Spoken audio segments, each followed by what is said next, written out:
तो हेलो दोस्तों, कैसे हो।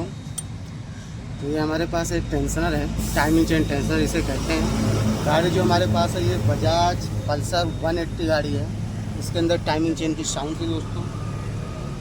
अब ये आप जो हमारे कस्टमर भाई ने ये चीज़ किया है दोस्तों, लेके गए थे शॉप पे। हमारे मैकेनिक भाई ने इस पर नट जुड़वा के अच्छे से उसका नॉइज़ कम किया होगा।